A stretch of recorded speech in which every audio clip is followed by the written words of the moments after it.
ଜୟ ଜଗନ୍ନାଥ। ଗୋଟିଏ ସୁନ୍ଦର ଉତ୍ତର ଦଉଛି। ଗୋଟିଏ ଭଲ ବନ୍ଧୁ କିଏ ହେଇପାରିବ? ଭଲ ବନ୍ଧୁଟା କିଏ ହେବ ପ୍ରକୃତିରେ? ତାହା ଆମ ସମସ୍ତଙ୍କ ଭାବନା ଭିତରେ ଅଛି, କିନ୍ତୁ ଆମେ କେହି ବୁଝିବାକୁ ଚେଷ୍ଟା କରୁନୁ। ବରଂ ସେଇଟାକୁ ସବୁ ଜିନିଷକୁ ତିଳକୁ ତାଳ କରୁଛୁ, ଅନେକ ଅର୍ଥ ବାହାର କରୁଛୁ, ଅନେକ ସନ୍ଦେହ ଦୃଷ୍ଟିରେ ଦେଖୁଛୁ। କିନ୍ତୁ ଏମିତି ଭାବିବା ଠିକ୍ ନୁହେଁ।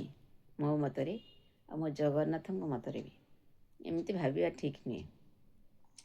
ଭଲ ବନ୍ଧୁଟା ଆପଣଙ୍କୁ ସବୁବେଳେ କହିଥାଏ, ଯେତେବେଳେ ତାଙ୍କର ଦୁଃଖ କଷ୍ଟ ପଡ଼ିଥାଏ ସେ ସବୁବେଳେ ଆପଣଙ୍କୁ ଆଶ୍ୱାସନା ଦେଇଥାନ୍ତି, ବ୍ୟସ୍ତ ହୁଅନି, ଦୁଃଖ କର ନାହିଁ, ସବୁକିଛିର ସମାଧାନ ନିଶ୍ଚିନ୍ତ ହୋଇଯିବ। ଆପଣ ଚିନ୍ତାଧାରା ଭାବନା ଠିକ୍ ରଖନ୍ତୁ, ଆଉ ମୁଁ ବି ଆପଣଙ୍କ ସାଥିରେ ଅଛି। ଆପଣ ଯେତେବେଳେ ସୁବିଧା ଅସୁବିଧାରେ ପଡ଼ିବେ ମୁଁ ମଧ୍ୟ ଆପଣଙ୍କୁ ସାହାଯ୍ୟ କରିବି। କାରଣ ଏଇ ଯେଉଁ ସାହାଯ୍ୟଟା କିଛି ତ କଳିଯୁଗରେ ଖରାପ ମାଇଣ୍ଡରେ ନେଉଛନ୍ତି, କିନ୍ତୁ ସାହାଯ୍ୟଟା ପ୍ରକୃତରେ ଏକ ଧର୍ମପରାୟଣ କାର୍ଯ୍ୟ। ଏଟାକୁ ସମସ୍ତେ ବୁଝିବାକୁ ଚେଷ୍ଟା କରନ୍ତୁ।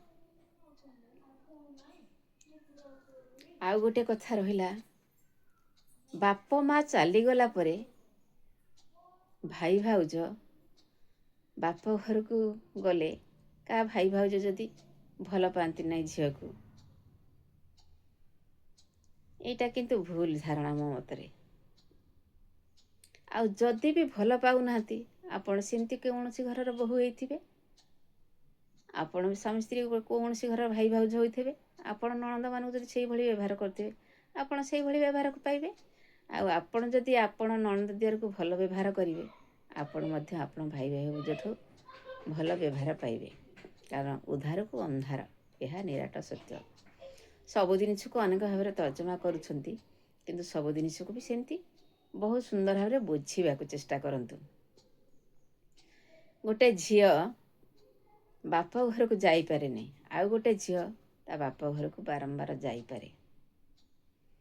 ଗୋଟେ ଜିନିଷ କହିବାକୁ ଗଲେ ଆରମ୍ଭରୁ ମୁଁ କହିଛି, ଆମର ନିଜର ବୋଲି କେବଳ ପରିଚୟ କେବଳ ଭଗବାନ, ଆଉ ସବୁ ଆମର ହେଉଛନ୍ତି ମାଧ୍ୟମ। ତେଣୁ ଆପଣ ଗୋଟେ ଝିଅ ବିବାହ ହେଲା ପରେ ତା ଶାଶୁଘର ତା ପାଇଁ ସବୁ କିଛି ହେଇପାରେ, ସବୁ କିଛି ହୋଇଯାଏ।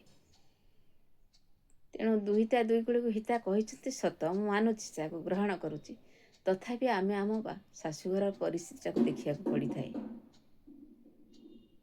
ତେଣୁ ଯଦି ଆମର ଶାଶୁଘରକୁ ଆମେ ଯାଇଛୁ, ଆମ ଶାଶୁ ଶ୍ୱଶୁର ରୁଗ୍ଣ ଅଛନ୍ତି, କିଛି କରିପାରୁନାହାନ୍ତି, ଆମ ଉପରେ ସବୁ ପ୍ରେସର ପଡ଼ିଲା, ଘରର କାମ ଧନ୍ଦା ସବୁ କିଛି ଆମ ଉପରେ ପଡ଼ିଲା, ଆମର ବାପ ମାଆଙ୍କ ଦେହ ଖରାପ ହେଲା, ଆମେ ଭାବିବା ନାଇଁ ମୋ ବାପା ମା ଜନ୍ମ ଦେଇଛନ୍ତି, ମୁଁ ମୋ ବାପା ମାଆଙ୍କୁ ଯିବି ତାଙ୍କ ସେବା ଟିକେ କରିବି।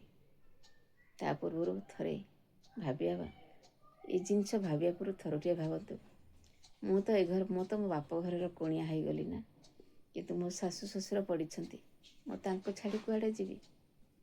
ତେଣୁ ଆପଣ ସେଇ ଭାଇ ଭାଉଜଙ୍କୁ ବି ଜଣାନ୍ତୁ, ଦେଖ ଏମିତି ପରିସ୍ଥିତିରେ ଭାଇ ପଡ଼ିଛି, ମୁଁ ଯଦି ଏକେ ଯିବି ଭାରି ତାଙ୍କୁ ଛାଡ଼ିକି, ଆପଣ ନିଜେ ଭାବନ୍ତୁ ଭାଇ, ତମ ସମ୍ମାନ ହାନି ହେବ ନାହିଁ? ତେଣୁ ମୁଁ ତମକୁ ଭାଇ ଭାଉଜ ବୁଝେଇ ଦେଉଛି, ତମେ ବୁଝିବାକୁ ଚେଷ୍ଟା କର। ମୋ ସଂସାରରେ ଅସୁବିଧା ଅଛି, ମୁଁ ଏକା ଯାଇପାରିବି ନାହିଁ, ମନ ଦୁଃଖ କରିବ ନାହିଁ। ସେ ଭାଇ ଭାଉଜ ବୁଝିବାକୁ ଚେଷ୍ଟା କରନ୍ତୁ, ଭଉଣୀଟା ଅସୁବିଧାରେ ପଡ଼ିଛି, ଭଉଣୀରେ ଆମେ ଦେଲୁ ନାରୀ ହେଲୁ ପାରି।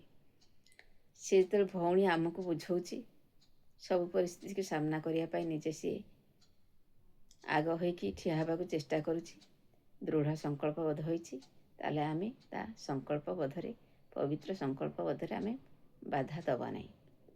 ଯିଏ ଯେଉଁ ସଂସାରକୁ ଆସିଛନ୍ତି ସେ ସେଇ ସଂସାରେ ରୁହନ୍ତୁ, ଆଉ ସେଇ ସଂସାରକୁ ସୁନ୍ଦର ଭାବରେ ଗଢ଼ି ତୋଳନ୍ତୁ।